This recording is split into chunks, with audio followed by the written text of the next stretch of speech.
Good evening and welcome to another monthly edition of Conservative Corner. I am your host, Tom Mountain. We are a Newton Cable Access TV show based in Newton, Massachusetts, the Garden City, and we focus on issues or deal with many issues that, shall we say, won't be picked up by other venues or other media outlets, mainly because we try to explore things from a conservative Republican point of view most times.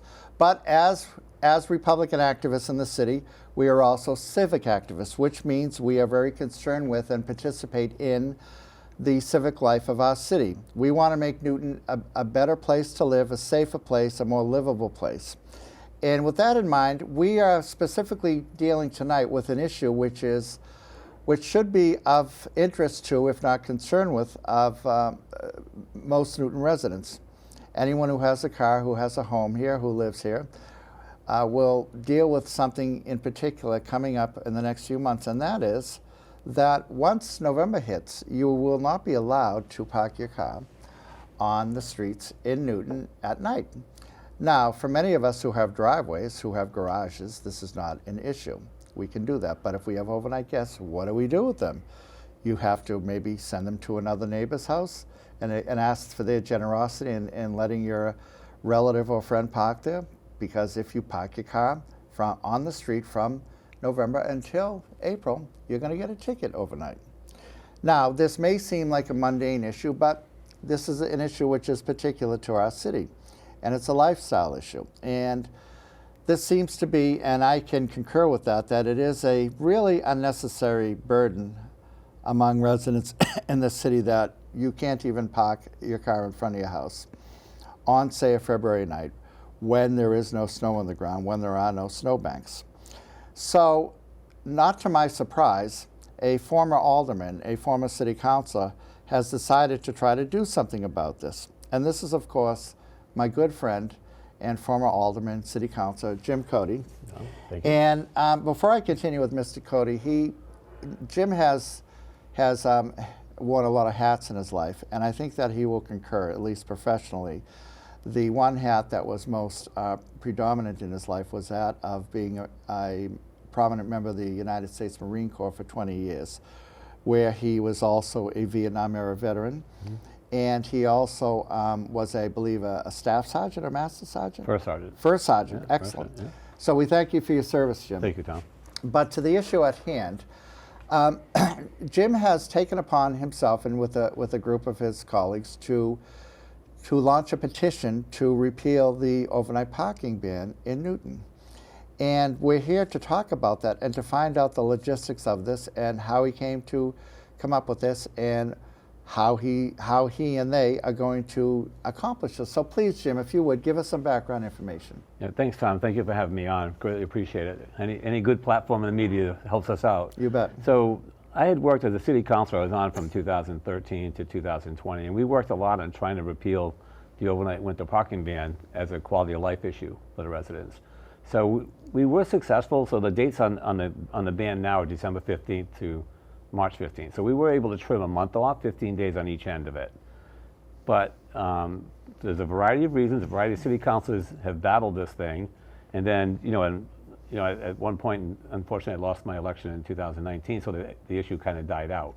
A few of the city councilors picked up on it, Susan Albright, Andrea Kelly, and they've been trying to follow along and make this happen, so it hasn't been successful. And for a variety of reasons, some city councilors are opposed to the overnight parking because of the college campuses in town.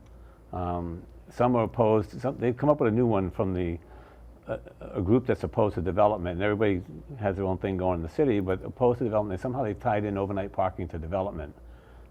I've never had anybody from development or a developer or anybody ever approach me about overnight parking and repealing the ban, or they would help us. So it's kind of a made-up thing, and I'm not sure what the purpose is of the people that are pushing that cause, because it really has nothing to do with the overnight ban. So it's a quality of life issue.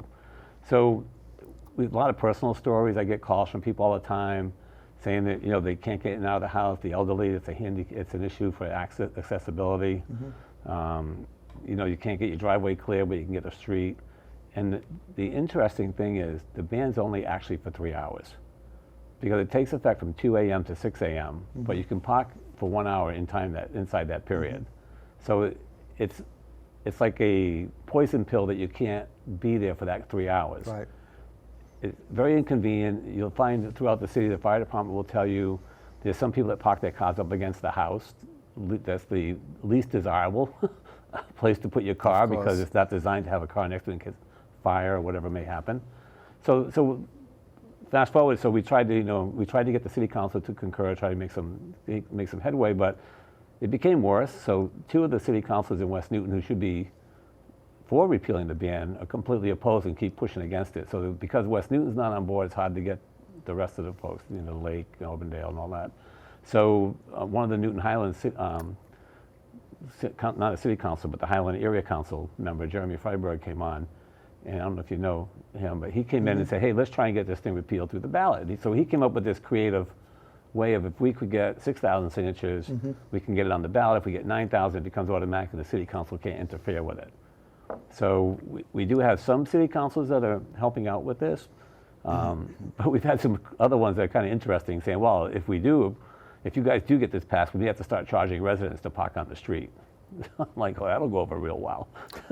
So that's where we are now. So we've got the 6,000 signatures in. You have them? Yeah, they're in. And we're working on the next group to guarantee, make it like a, for lack of a better term, bulletproof way of getting onto the ballot. So the goal is to get on November. So explain this to me. You've already collected signatures, and how long did it take you to collect 6,000 signatures? Probably since July 1st. Okay, and here it is early September, and you've already collected those. Right. And what was the deadline for collecting those? So it's kind of like Jeremy's been doing a lot of the legwork through the legal department. So it's kind of a little bit of, they're not really sure of dates and times. It just has to be in time to get it into the November election, to get it on the ballot. No, this November. This November. And why do you need additional signatures? Because you mentioned 9,000. So because at 6,000, certain things can happen. It triggers certain events where the city council can still get involved. Yeah. Whereas 9,000 gets to a different percentage of voter, and that extra percentage of getting on, I think that's 10% at 9,000. I see. And that gets you, maybe not 10%, but whatever it is, that gets you over the thing where it goes onto the ballot. And then the important thing is we get to design the question. So as you know from ballot questions, a lot of times the way it's written is the way it gets interpreted and the way it gets voted on. Now, I've heard different perspectives on this, and I'd like you to address this if you would. Now, I've heard from several people that the progressive members of the community, so-called progressives, city councils are in favor of this in particular. And the reason being is that with a lot of the development, the housing development coming into Newton, and there's a push now apparently to get larger developments, big developments, where close to neighborhood centers like Newton Highlands and the like, and close to the T-stops. But but what they want to do is, in addition to having those buildings there, they want to have street parking in order to bring lower income and middle income people who normally wouldn't be able to afford Newton, into Newton. Now, but in order to do that, they have to have adequate street parking, because a lot of these developments would not have ample parking. Right. So what I've heard is that the reason why the progressives want it is to bring a lot of lower income people into Newton, subsidize them but they have cars, and so that they can have parking on the street.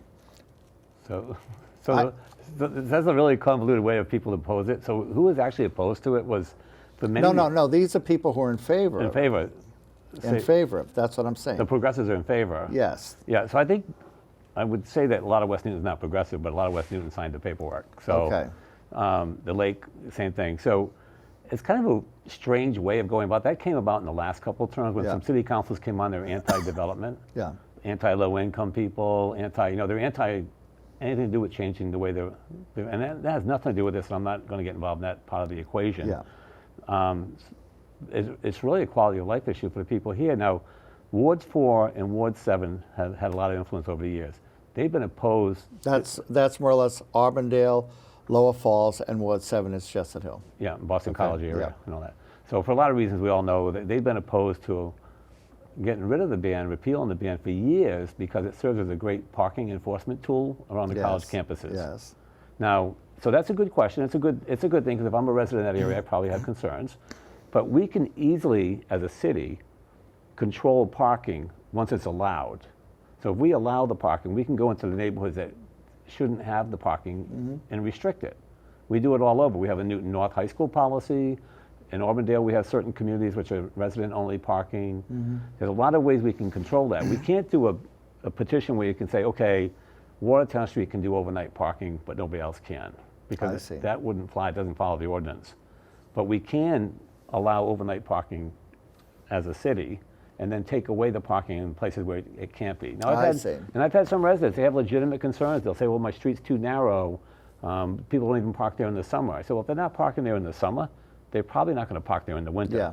But the interesting thing that most people don't realize is that the parking ban is, I can give you a story of in our own family. So Albie's mom's 80, her dad just passed away, he's 89. Your wife's Albie. Yeah, my wife Albie. So we live in West Newton. Yeah. Where they live, there's no street parking in the winter, so everybody has to park in. Right. So she worried for months, because he was failing health, that, well, how's the ambulance going to get in with all these cars parked here?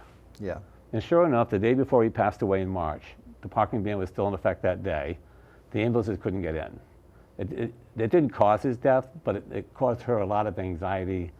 And that's just one person. That goes on all over the city. You have home health aides that stay overnight that can't park. Right. You know, and that's a lot of the community, you know, have home health. That's right.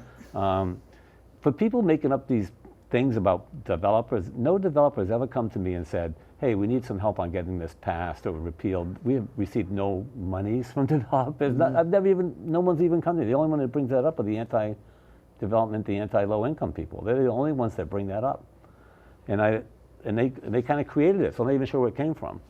But I do know that some of the city councilors, one made a remark about 6 to 8 years ago and said, what's the parking problem? We all have big driveways out here. So it was on the other side of the city. Well, they have big driveways. Big But you know, Jim, the progressives, they tend to be contradictory in many ways, because I heard from a few different angles that, on the one hand, they want to put these big developments for low-income people near train and subway stations, like I said Newton Highlands.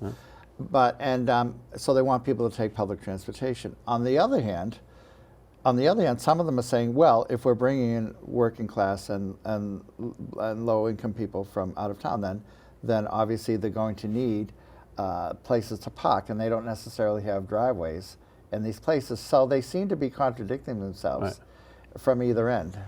And so it is a peculiar argument, so to speak. So could contradictory. That be, so I think what happens is a lot of people have been successful over the years of limiting the number of parking spaces per unit.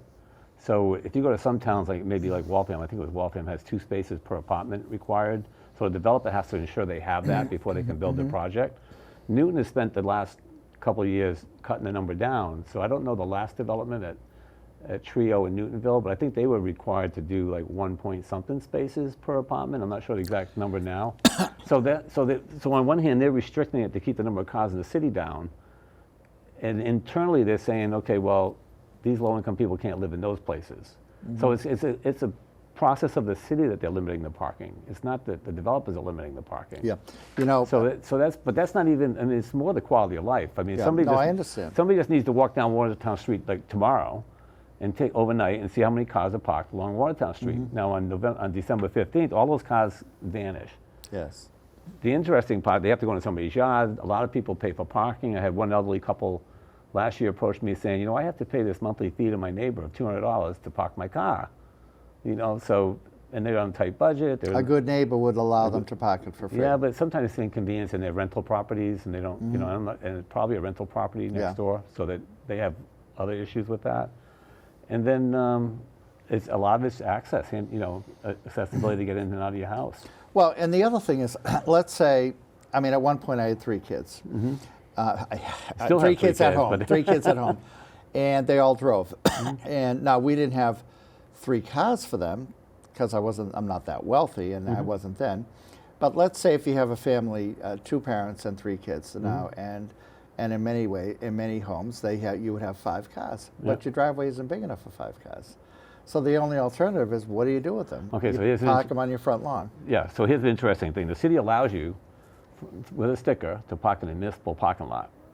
But your vehicle has to be out of the lot by 8 a.m., and you can't park there in a snowstorm. And municipal parking lots tend to be far away from residential Right, neighborhoods. so if at you happen to be times. like, so I'm on Watertown Street in West Newton, so I'm a 5-minute walk to a municipal lot, so that's fine. But Yeah. you know what, if you live a mile away from the municipal lot, you can't park in the T-lots. There's no overnight parking in the T-lots, so you can't park in any of them. So it's very restrictive as to where you can actually, you can't go to the shopping centers because they'll also tow you. So it comes down to, these cars, people aren't getting rid of cars and buying them again in the spring. They're Yeah. paying somebody, they're bringing them to work and leaving them at work. One of the most draconian, one city or town that has really a draconian policy is Brookline. Now, Brookline has a ban on overnight parking all the time.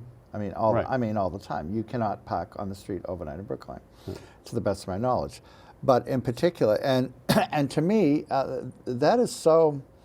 Not only is it extremely restrictive, it's obnoxious, because when you're in an urban area like Brookline, and unless the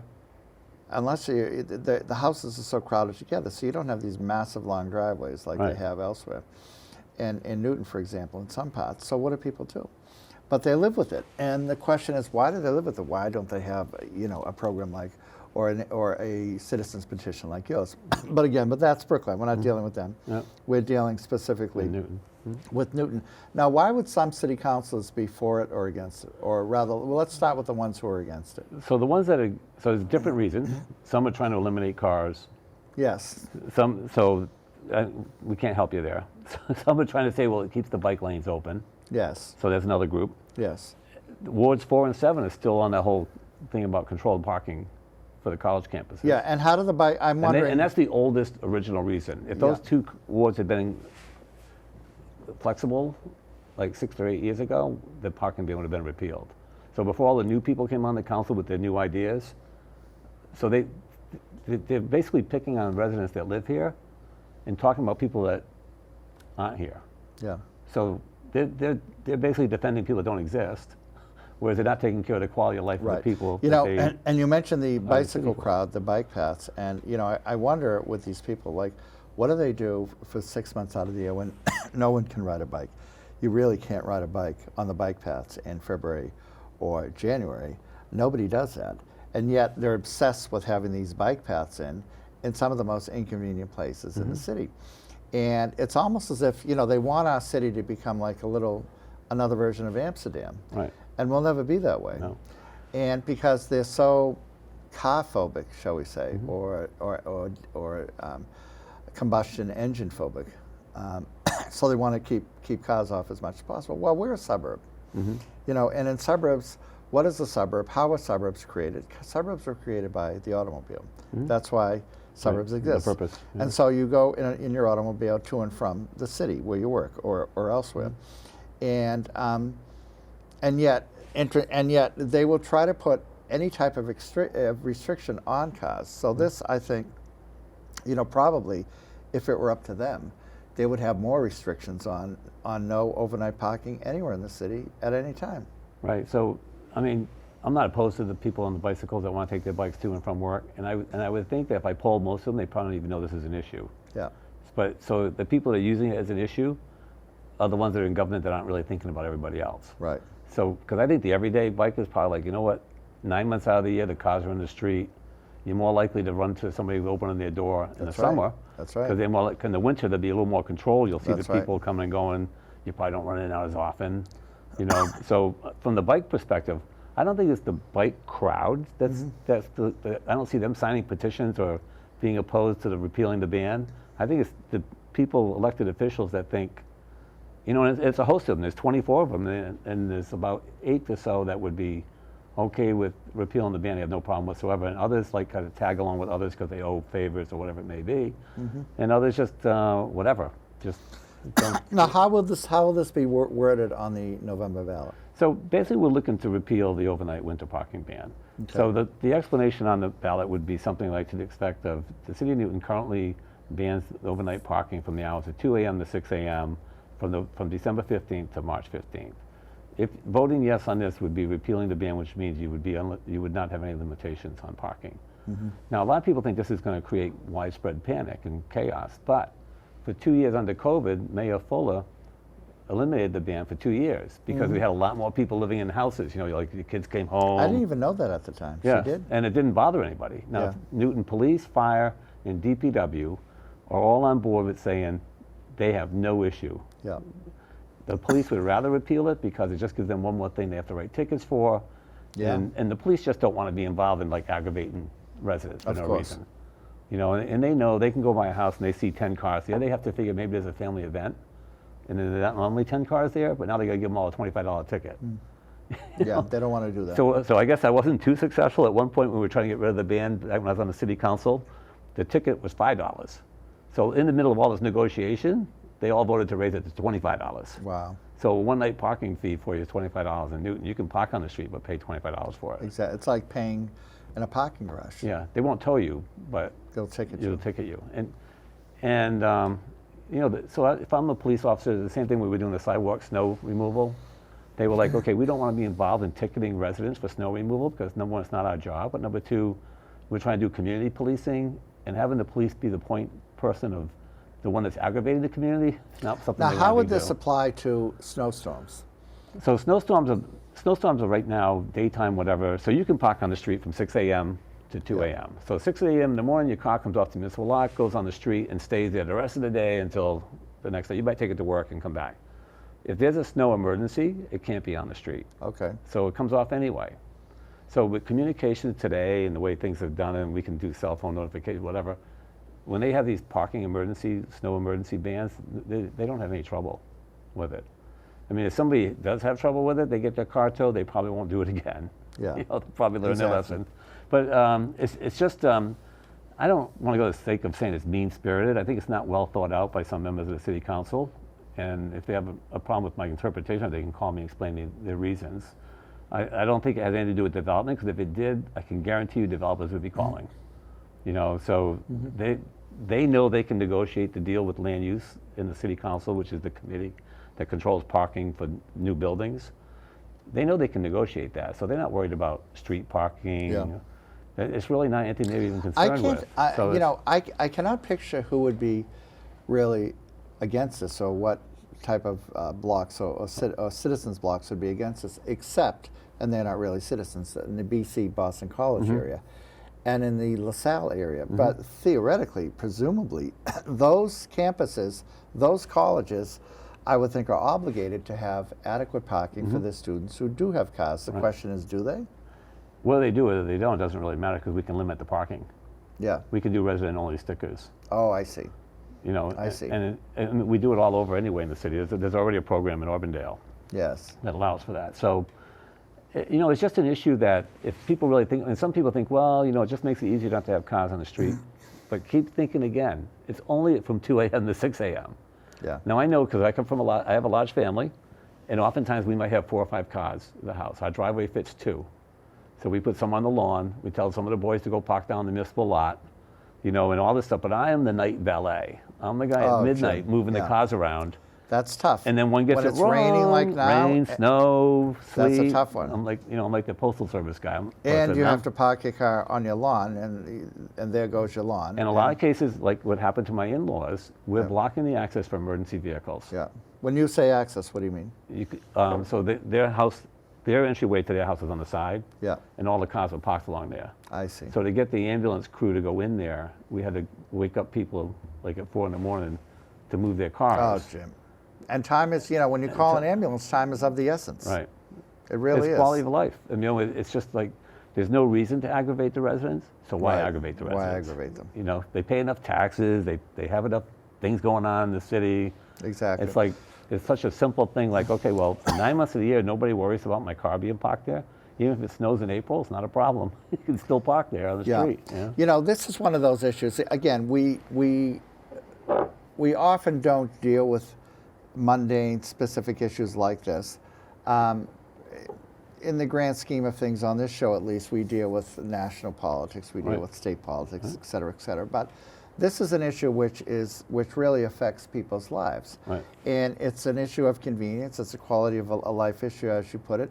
And it's really what city government is all about, what city officials are supposed to do to make life Right. easier for citizens. Right. You know, for example, if you live on a very bumpy road and you have potholes, then the city, you have to call up the city to make sure that the potholes are repaired. And Right. if they're not, then that's a quality of life issue. And and I just want to get your take on the roads. I'll give you a quick example. I live in Oak Hill, and my eldest boy moved to Oak Hill also, and I took a shortcut on a very wealthy street called Country Club Road. And the houses are around $2 million, and I will never go on that street again because it was so bumpy. It's like a dirt road. And I'm thinking to myself, my God, the property taxes that these people pay. And there are cut-throughs like in Chestnut Hill that I won't go through Right. because they have such bumpy roads. Ward Street, for example, Waverly Street. Yep. And then there's Rachel Road. And I have a nice car, I have a nice Cadillac, and I won't go through it. But the bottom line is, I don't know why or how people put up with this. So that's an interesting point. But so as a city councilor, we would work hard to get streets fixed for people. Yeah. But I always warned them. I always said, look, once we fix your street, it's going to increase the speed of the traffic. Yeah. So if you're on some street and you're wealthy, it probably they've already convinced you not to drive on it, right? They have. so that it works, and they you know, and sometimes it's just the way it works out. Streets are fixed by the level of deterioration of Yeah. the street, usage, deterioration, and all the different formulas used for the streets. While in the city council, I was able to get a lot of the streets like West Newton accomplished. I see. And- But getting back to the repealing the parking ban, Yeah. I would believe that it would pass. What do you think? Well, obviously, you So I want mean, it to pass. we've got 9,000 signatures. I mean, it doesn't take that many votes to Yeah, pass I think the it would ballot. pass. So, and I think people need to just look at it as, you know, in Ward 3, which is West Newton, Yeah. 2 of the city councils that are opposed to it have no parking issues whatsoever. Of course. But you know, Jim, this is real. It's not a liberal and conservative issue. No. This is, again, as you put it, a quality Quality of life issue. that's all it is. You just want to make Newton easier and more accessible and more livable Right. and convenient for the citizens of Newton, as do I, as do many of the viewers watching. We have to wrap up. I thank you for being here. Thank It's you a very pleasure to much. see you Yeah, again. thank you. And please, when you do go out to vote, please vote in favor of repealing the ban on city parking in the winter. And we will see you next time in October for another wonderful, exciting version of Conservative Corner. And please do tell your friends about this. We will run sporadically every day for the next month on New TV. And as always, thank you to New TV for hosting us. Good night.